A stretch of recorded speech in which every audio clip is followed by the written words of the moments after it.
Good evening. My name is Lamin Jai. The breaking news, UDP leader Usenu Dabo has apologized for letting his relative Babadindin Jobate speak at UDP's Saruja meeting there. UDP just moments ago issued a statement. We will bring you that statement there. That is the breaking news there. But also SRFAL is pushing back at claims. He said he is the most educated. Also, Olidiba on the fire for claiming there is no right or wrong.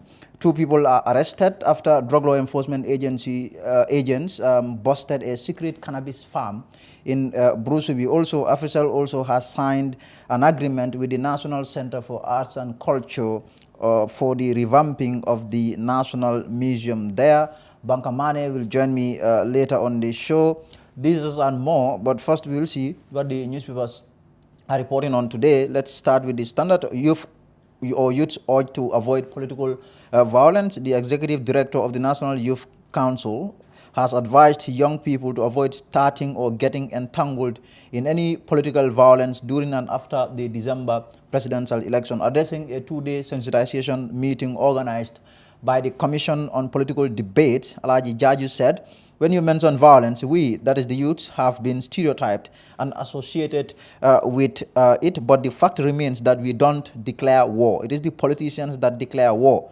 But unfortunately, it is you and I, referring to the youths there, who would be in the front line causing the havoc. Another story on the Standard is saying Barrow smells victory with massive crowds in West Coast. President Adama Barrow has said the turnouts at his meetings is an indication that he will win the December election resoundingly. Speaking in Jambur Monday, President Barrow said the huge turnouts and solidarity by the people of Kombo reminded him about the sequence of events leading to his landmark victory that ended the 22-year rule of exiled former President Yahya Jammeh.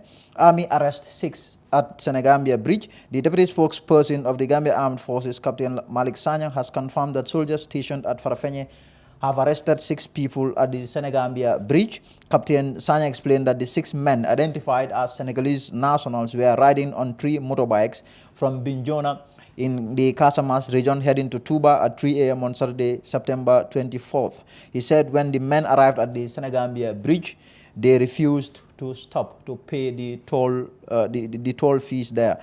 Let's see the Point newspaper. Magistrate orders witness arrest, detention for lying. Magistrate Mam Samba of the Kanifing Magistrates Court yesterday ordered prosecutor Sub-Inspector Gomez to arrest, detain, and prosecute Olisa Samson, who lied to the court when he was testifying as a witness for Wisdom Emeka. Also, Barrow asked Gambians to avoid tribal politics, addressing thousands of his supporters in Brikama at the SSP football field during his ongoing Meet the People's tour. President Adama Barrow has urged Gambians to work towards nation building and desist from any form of tribal politics, claiming that it retards development. That will be all for the newspapers. Stay tuned. We'll be right back.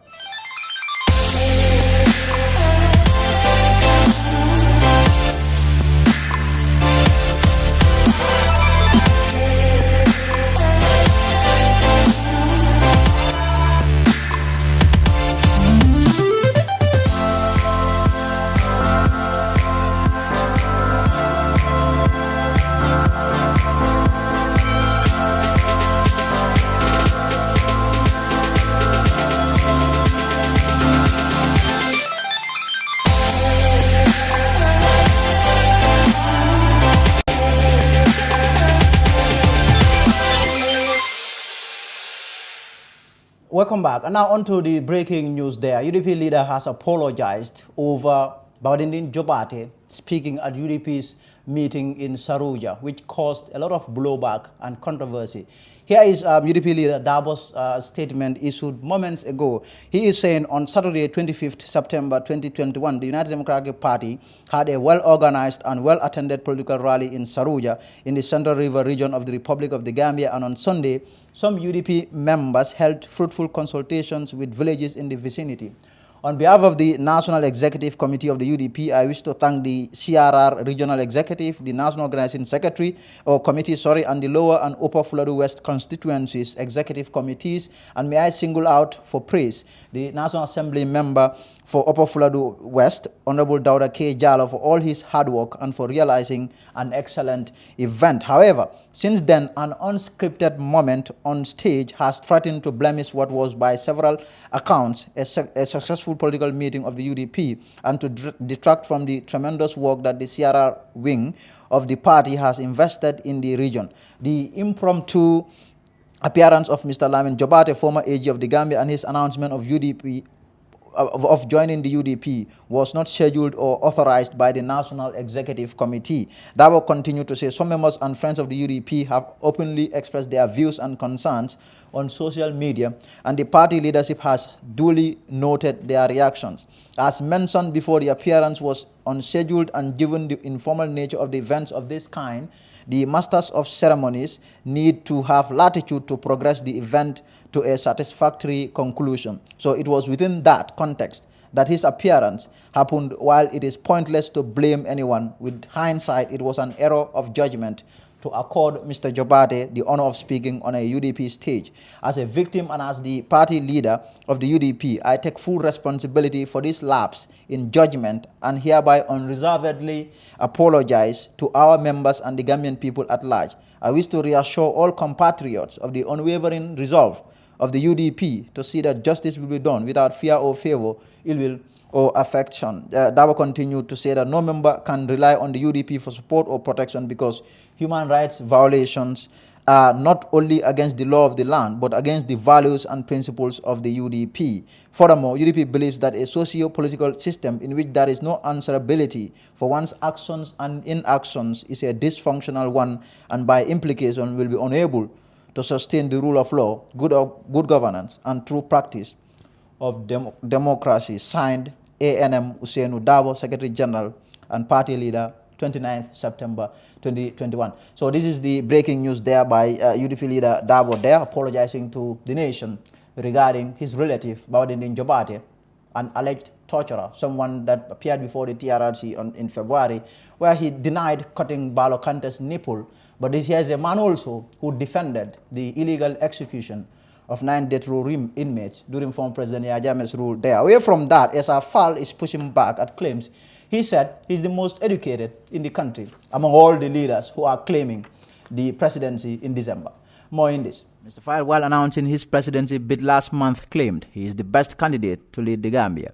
He touted his CV as vast and argued it was time for educated Gambians to take the country back from the not-so-educated people.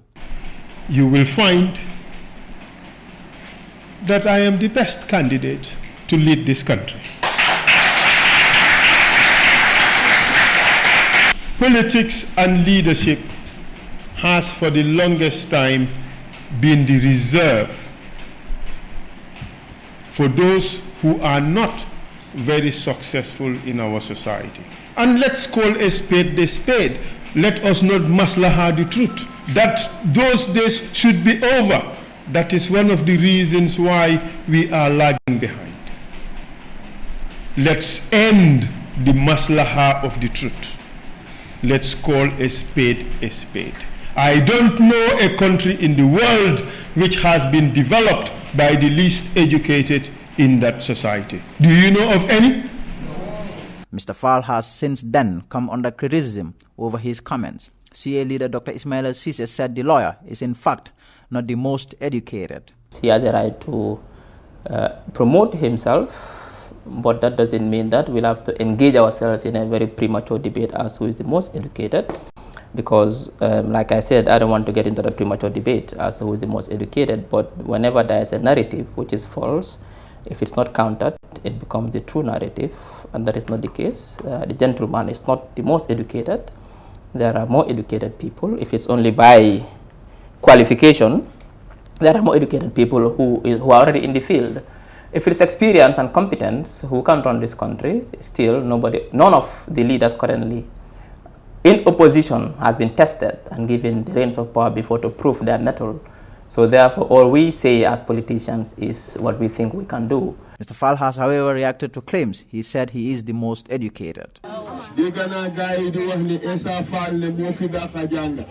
ne Essa Fall ne moo fi ëpp xaalis fan laa ko musa waxee bàyyi leen wax loo xam ne du dëgg fan laa ko musa waxee musuma ko fee wax dama ne mun naa jàng ku ko wéeti ne ñëw wane ne mënuma waaw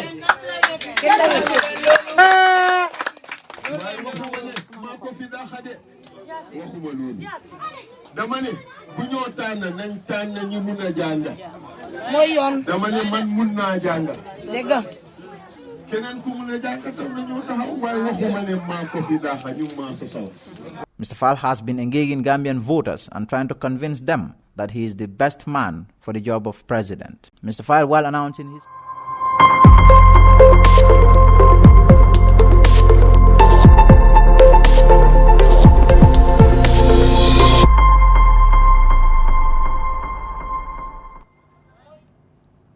We'll go back to UDP events there, as the party's Deputy Administrative Secretary, Diba, has also come under fire after she said that there is no right or wrong, as she attempted to play down the decision by the party to accept the membership of Babadinding Jobate. Diba is under fire just as her party, UDP. The Deputy Administrative Secretary of UDP drew flags after claiming there is no such thing as right or wrong. In a tweet on Tuesday, Diba insisted there is no right or wrong as he attempted to defend UDP's decision of accepting Lamin Babadindin Jobate as member. There is no such thing as right or wrong. What one perceives as right might be viewed otherwise by another. To err is human. No one is perfect, and that's okay. We continue to learn, unlearn and relearn, and that's okay too. Life is a classroom. We can choose to see things as illusion or real, Mrs. Diba said in her September 28 tweet. Gambians quickly pounced on her over her comments. It comes as UDP battled the blowback over its decision to accept alleged torturer Babadindin Jobate. Diba is on the fire. Now, welcome back. 2 people have also been arrested after Drug Law Enforcement Agency agents busted a secret cannabis farm situated right inside a house in Brusobe. More in this report. The busting of the secret cannabis farm on Saturday is being hailed as a milestone in the fight against drugs in the country. This case is interesting. It's another milestone in that the officers, the league operatives posted within the West Coast region conducted a sting operation that resulted in the arrest of, so far at the moment, 2 individuals. The British national is into charity work in the country. These individuals run a charitable organization. He's said to be the trustees and the founder, and then the one running together with his partners, what is called a charitable foundation that is called Hands on Africa. So these are all some of the things that we continue to talk to people about. In most instances, these people will come, they will have their cover businesses as a front to deceive people. We remember the case of Bondo. They will be around doing good, rendering services, having a front business, but in the background, they have their own things that they are doing. The DLEAG spokesman explains how agents arrested Leon Washington Tired Hall and later discovered the farm in a house in Brosoby. The first arrested one, Leon, who is said to be a British national. He was arrested at a restaurant in Bruceville, Tranquil, and then from there, further probing into this matter, they came to this property here, where this farm was discovered to be a place where they are cultivating what is said to be organic cannabis, locally called skunk. The Drug Law Enforcement Agency is calling on property owners to be vigilant regarding people they let their properties to. We continue to call on heads of household, those who are responsible for managing premises, buildings.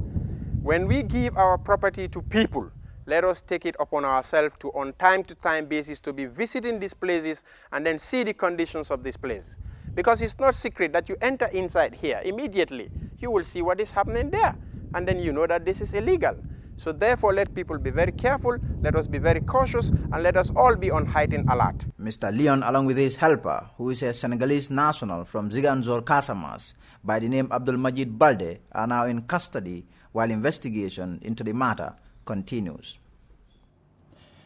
Elsewhere, Official has signed an agreement with the National Center for Arts and Culture for the revamping of the National Museum. Official will give the building a new facelift.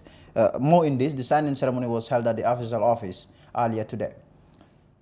Official has extended a massive hand of help to the National Museum. The top GSM operator will revamp the National Museum as a way of helping the nation to better preserve its heritage and patrimony. Today, this very morning, it's an honor and a privilege for us here, the entire management of Africell, to welcome you, to at least put pen to paper, to show the world and the Gambia what we meant to do and deliver in the name of Africell to the Gambian populace in preserving its heritage and culture.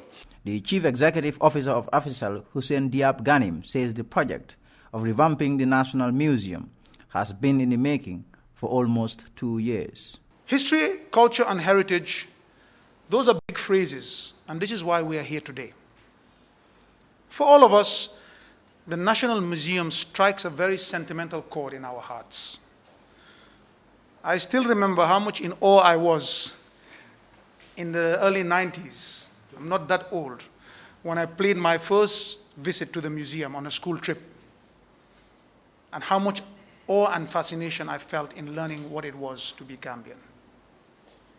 I am even more in awe today, 20 or 30 so odd years later, to be part of something that is going to preserve that which makes us all Gambian.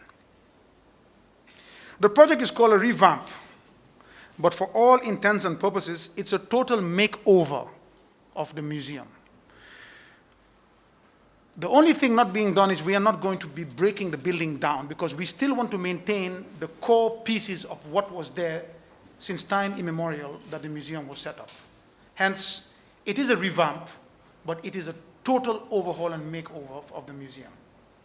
The Gambian National Museum was created in 1985 to showcase the country's rich heritage through ethnography, archaeology, history, and music.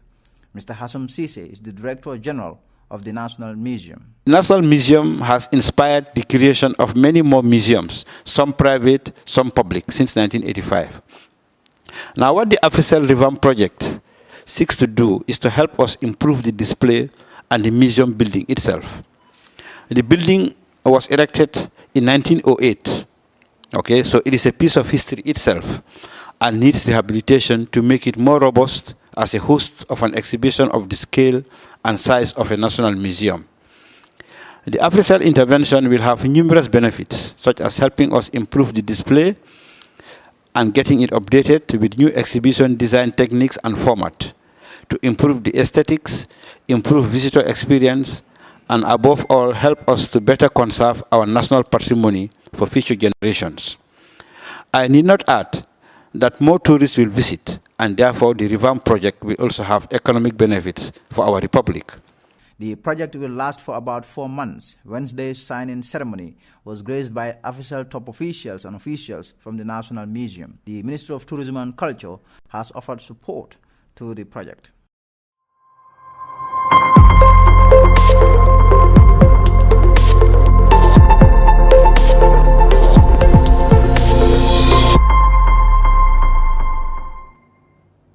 Very well, Banka Manneh joins me now. He'll help me to unpack some of the recent events that are happening in the country. So Banka, thank you for coming. Glad to be here as always. Good. Tomorrow, if all goes as planned, the Truth, Reconciliation and Reparation Commission will submit their report finally to President Adama Barrow. What are you expecting? Well, I think I'm not expecting much tomorrow. It's mainly going to be speeches and, presentation ceremonies and stuff like that. I think, as we say, the Satan is always in the details. So we are waiting to see what exactly is going to be in that report. So for me, really, that's what I am anticipating.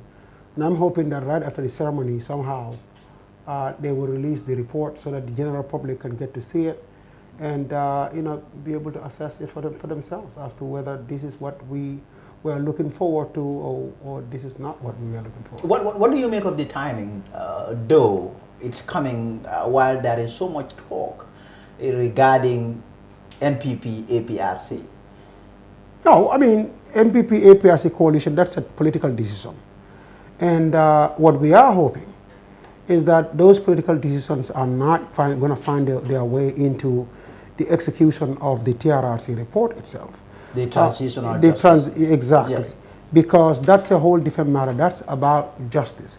It's about holding people to account who have committed some serious crimes.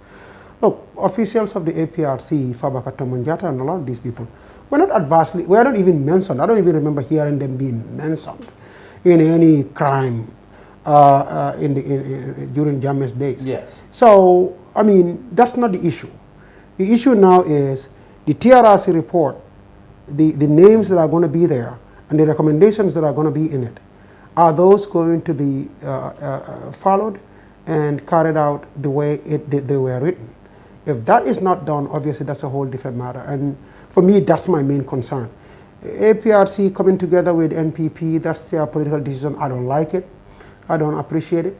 But that's a whole different ballgame. This one is about the victims, about people who have committed some serious crimes in this country. Mm-hmm. And so we cannot and must not let anybody get away with those crimes. It's just as simple as and direct as that. And then you have civil society actors planning on going on a solidarity march while the report is getting submitted.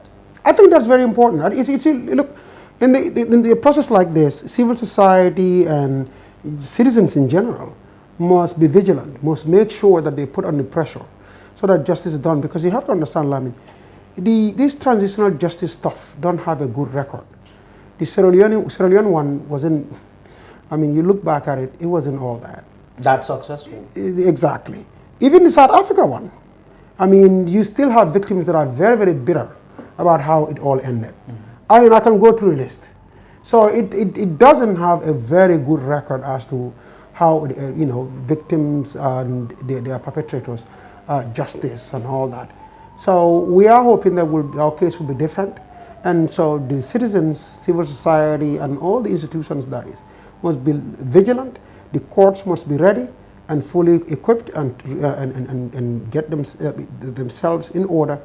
And the government must make sure that the tools are available and the resources are provided to the courts and the law enforcement and the prosecutors and those who are supposed to carry out the justice process. They are fully funded and they have the means to be able to pursue the justice part. Reparations is all part of this process.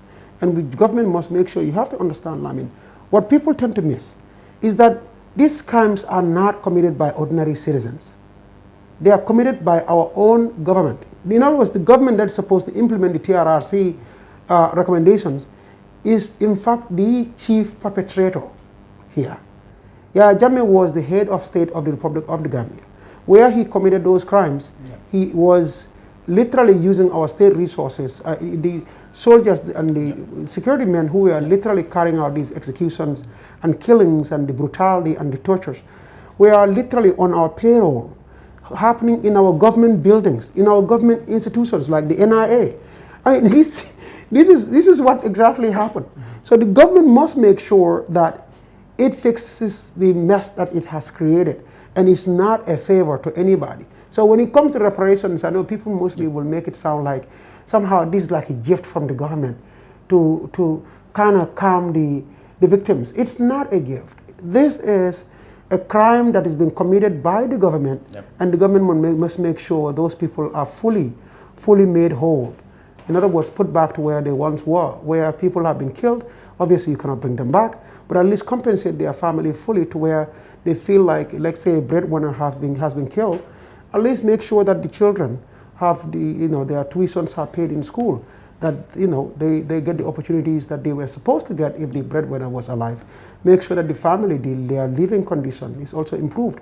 All these things really need to be looked at, and the government must be the one to carry them out, because the government, again, is not doing this on behalf of others. It's doing it on its own behalf, because it is the chief perpetrator, the chief culprit. Yaya was able to do all these things because he was the president, literally, of the Republic of the Gambia, using state resources, using state personnel, using state assets to carry out these injustices. But what do you make of the commitment of the government? I mean, time and again, we've seen the government say or express clearly that it is committed to the implementation part of the TRRC's investigation. I mean, when former minister was there, Batambedu, time and again, we have seen him express quite strongly that the political will is there. I mean, tomorrow the report is getting presented. Do you still think the political will and the commitment is there on the part of the government? You know, with these things, what at this point right now, what we should make sure is that, because look, we are cynical. I am very cynical, in that because we are in a political season, I don't think politicians will do the right thing. In other words, Barrow will do the right thing, because like the APRC NPP coalition, for instance, I mean, that's a bad sign. That tells me. But you are saying that the leaders of that party were never even mentioned in the TRRC. Yeah, but so what does that? No, I'm just saying APRC by implication, the coalition with APRC by implication. What it tells me is that because APRC, after all, was formed by who? Yaya Jammeh. And, you know, in the end, it's an outfit for Yaya Jammeh. So what I am saying is that by implication, what that tells me is that these political considerations are in play. And wherever they are in play, and decisions are made in that regard, they tend to be influenced by what? By those political decisions. And so I am seriously concerned about that. If I were to sit with Barrow and to really discuss this issue, my concern about that, the implementation as it regards to the political considerations being part of it, is what I will emphasize on, and that is, this is not about politics. This is about justice. Those are two different realms. At the end of the day, when you arrest somebody who has committed a crime, like killed innocent people, that's not about politics, and it should not be a political decision. It should be about justice for everybody, whether the person who was killed was APRC or UDP or NPP or GDC or whatever political, or DOI, doesn't matter. Whether he or she is non-affiliated, it doesn't matter. You are doing the right thing by making sure that you apply justice. And that's what this is all about. So but yes, I am very, very concerned. The APRC-NPP alliance is done in the spirit of reconciliation. When is the time right for reconciliation? When justice is done. You see, there's nothing wrong with reconciliation. Absolutely. In fact, it is recommended. We must reconcile. We must be able to move on at some point. But you know, Lamin, that's easier when the perpetrator, the one who has come, you know, let's put it this way, in just simple terms. If you, Lamin, commits wrong against me, forget about what you know, our history here. You commit a wrong against me. The only time you and I can be able to make a fully and move on is when you, Lamin, recognize that wrong and, you know, pay a price, whatever that price is, for your wrong that is prescribed as per, if you commit this crime, this is what you are supposed to pay. Yes. And then you can come to me during the course of that and say, Banka, I am sorry for what I have done. And it is so remorse. So many what you've done is wrong. And I can find in my heart and say, I, you know, forgive you. And then we can move on. But that reconciliation is totally separate from you having to pay a price for your crime. See, these are two, it's not like they can substitute one for the other here. And it seems what we tend to think when we are talking about this, Lamin, what tends to take over is that we make it look like reconciliation can be a substitute for justice. And it cannot be. Justice and reconciliation are two separate issues. You can have justice and you can have reconciliation. And both of them are necessary for our moving forward. They are both not, so those who are opposed to reconciliation should not be opposed to it. They should be fully for it. Those who are opposed to the justice part should not be against it. They should be fully for it. But because these two must both happen, If they don't, if either one of them is missing, see, you can have justice. If there's no reconciliation after the justice, really, we will not be able to move on as a country. But if you also have justice, reconciliation, and you don't have justice, we are not going to be able to move on as a country. So they cannot, it's not an either-or proposition. It's both. We have to have both of these components because they are both necessary for this country. Let's all turn our attention to the UDP, and the debacle in Saruja, the issue of Bawadindin Jobate, that also raged and raged and raged. Today, it reached the summit, having the UDP leader coming out to apologize, to say, I take responsibility. This was a lapse in judgment, and I take responsibility, and I apologize. I think that's commendable. I think that's honorable. Because this is what this is all about. You see, I know this is hard to it's hard to even comprehend. As crazy as the NPP APRC coalition is distasteful. Again, Fabakato Manjara and these APRC leaders that we are looking at, the ones that are actually fully committed to this, coalition thing, were not mentioned at all as people who committed crimes and killed people and do stuff. In other words, they are serious crimes. They are not even mentioned in these things. Babadin Njabati is a whole different ball game. This guy literally has been accused of cutting a nipple of, somebody who's already in custody. Of a citizen, yes. Absolutely. And not only that, the execution of the Mile 2 prisoners, which is a very, very dark chapter in our history. This guy was in the center of it. He provided even the legal basis for that execution. That is serious. This is some serious, serious stuff Babadin Njabati has committed. And I mean some serious, serious crimes. So to really embrace such a person into the fold, public endorsement. When justice, because if we had justice, in other words, he had this day in court and he's been exonerated, whatever. Look, he is Gambian and he has a right to associate with any political party. But political parties should not be according him such a massive platform, because it wasn't like he was just accepted into the party and, case closed. No, this guy was given a platform to go speak and then be out there. That's different. Do not do that. Now, again, as I believe Usainu, Honorable Dabo, when he said that, I guess the party executive were not aware of it. And I can see how that can happen. That's why I believe him on this. And that is, and I explained this during the course of our program last week on For the People by the People program. What tends to happen? But how can they not know this? Because this man was there all throughout, before even the start, the day of the event. He was the one who helped a lot of people. A lot of the people who came, the guests, he took care of them. He gave them accommodation, everything. And his friend is an influential member of the UDP. So to say that you are not aware of issues around Bawadindin Jobate would be quite unbelievable. No, I don't think they are talking about his activities. I think they are talking about the platform that he was accorded, which was to stand on that political platform and really be an ambassador pretty much for the party on that stage. I think that's what they are alluding to. So for him to cook meals at his home and provide it, that's, if he decides to do that for folks coming, I don't think there is a problem with that.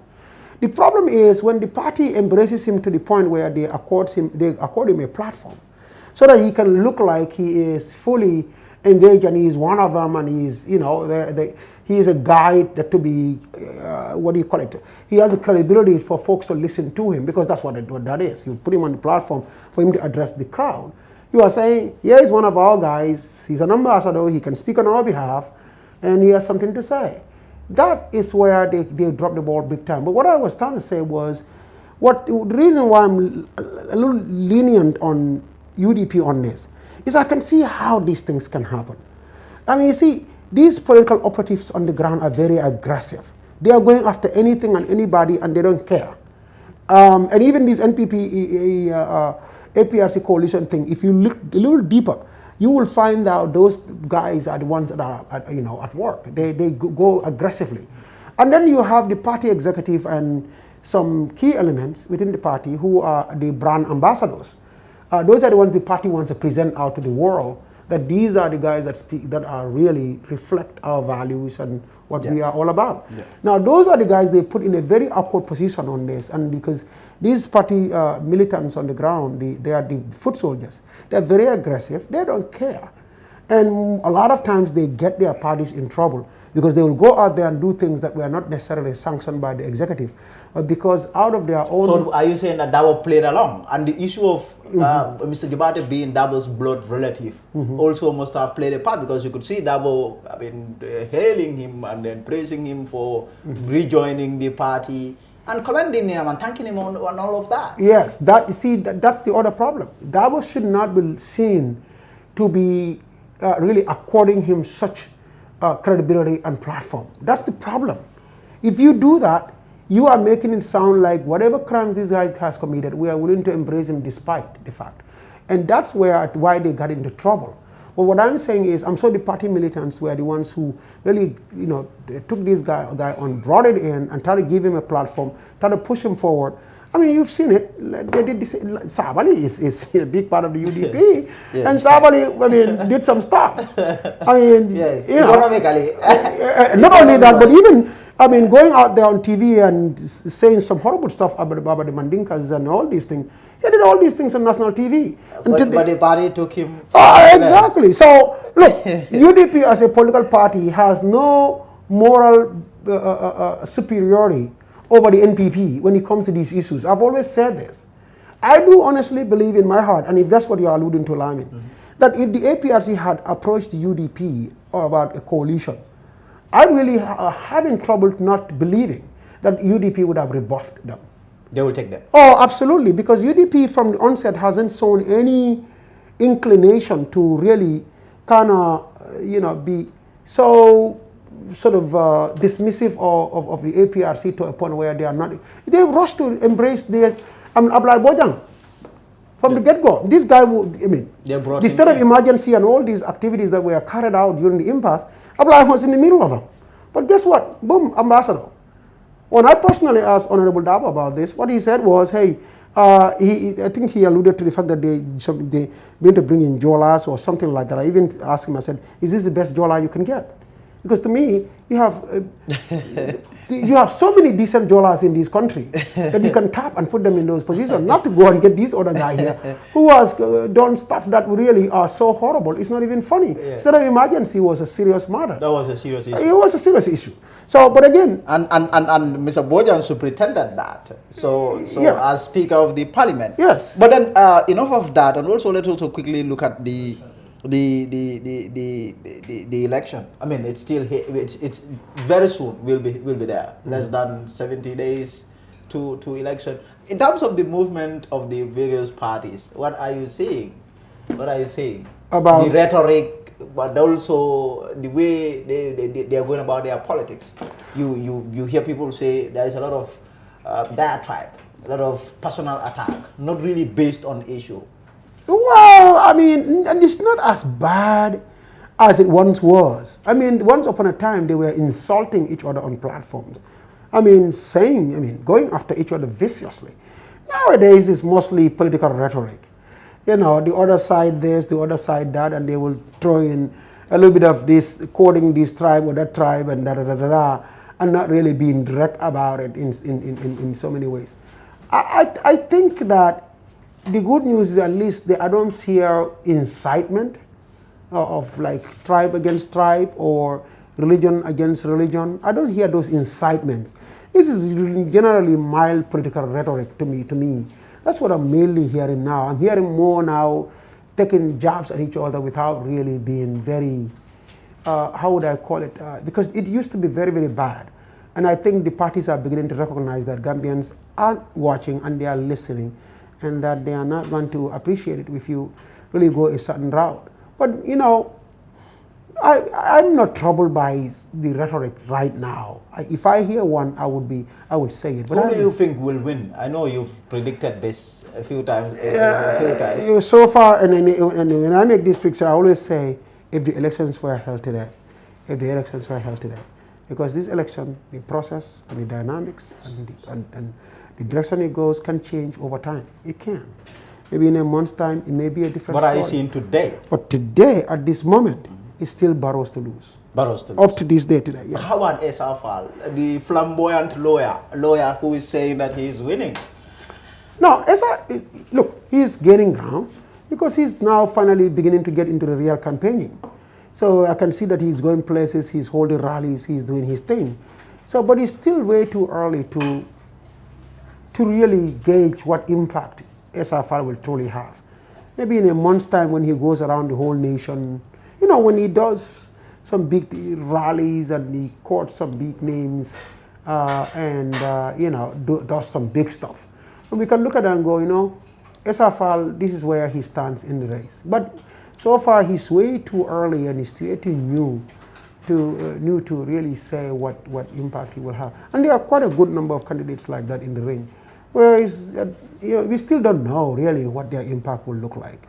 The issue of a grand opposition coalition, I mean, the opposition are in talks to carving or cobbling a coalition, I mean, about 6 political parties. Mm-hmm.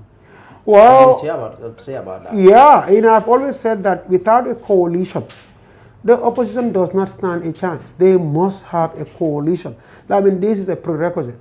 Which parties will have to hold a coalition or whatever? I mean, I would say this though. It's important for the parties that are negotiating this coalition stuff to remember that they must include UDP in it.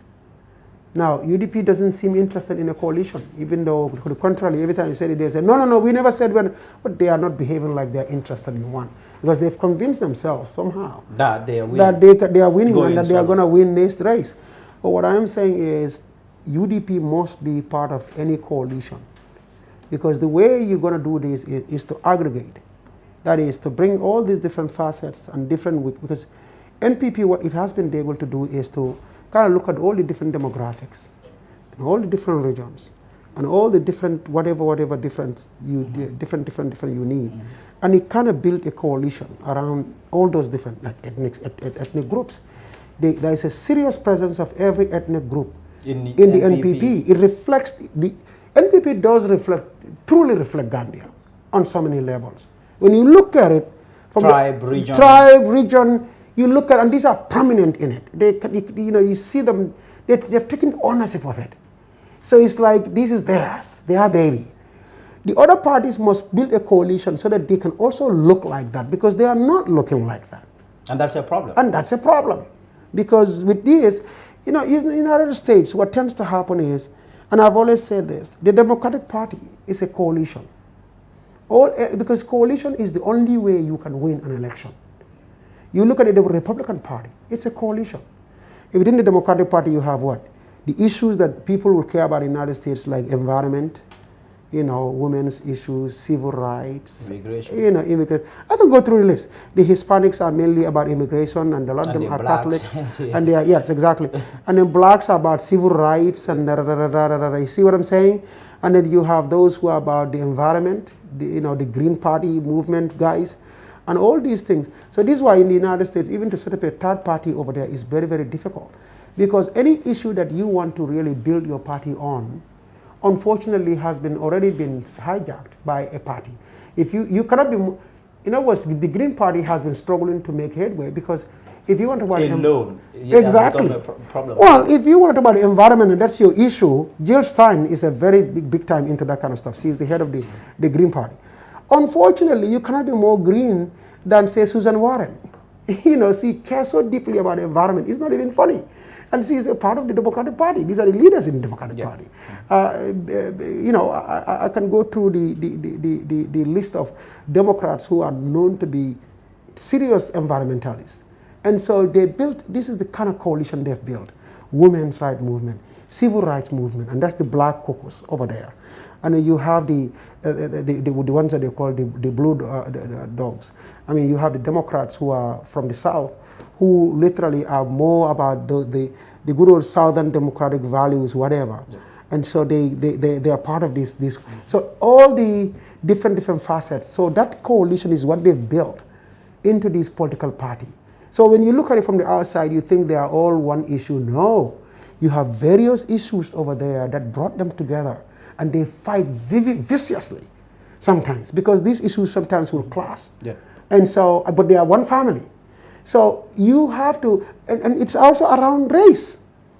If you look at it, you have this Hispanic caucus over there, the black caucus, you have the Catholics, you have so they have all the different various movements within the Democratic Party.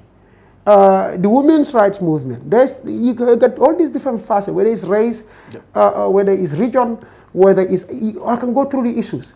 So those are the ones that they came and built into a coalition, a grand coalition. So to do that here too, you must do something like that with your party. You must make sure that it reflects the true colors of this nation, both in terms of ethnicity, region, religion, and issues. You must, because all these different regions have different issues. Yeah. Commodity issues are land, the environment, the beaches are all destroyed. Yeah. I can go through the list. You get my point. Yes. And so you go to maybe, I don't know, Serakunda and the areas, KMC, maybe they have congestion, traffic. I mean, I can go through a list. These are their issues that they care deeply about, and even lack of electricity and water supply, and the lack of clean environment, like for instance the trash pickups and all these things. I can go through a list that the education, the kids in the schools, I can go through a whole lot of different issues that you will find in KMC. Yeah. And then you go to Kiang, they have a whole different set of issues over there. Roads, electricity, water. I can go through a list. Every region has its own issues. So these are the issues and regions and religions and ethnicities and all these things that you cannot build a party around. And because we don't have that, you have to build a coalition of parties. Because all the various parties will come with their issues and their ethnicities and And that's what you put together. That's what you put together, and then you have a winning formula. NPP, when you look at it, on the ethnicity side, it has, the regional side, it has, and these are prominent. I'm not saying it should be tokenism, like you just bring this guy there and then you say, oh, look, we have such and such here, so we are. No. Yeah. They have to take ownership of it. The party has to reflect these folks. They have to be seen in it. That when they come out, you say, when people even want to call the party names, these are the names they'll be calling out. NPP, that's what you do. And these other parties, that's why they need to have a coalition, because so far they are not reflecting such a diversity. When you say this, they get angry, they beat their chest, they scream and they shout, as if though you are, and they insult you. Yeah. And I'm like, no, guys, I'm just having a conversation. Or you this is about our country. You are being kind to them. Exactly. I'm being a supporter of NPP or Barrow. All I'm saying is, this is a national conversation. And I mean, in a national conversation, you don't allow your emotions to override the issues.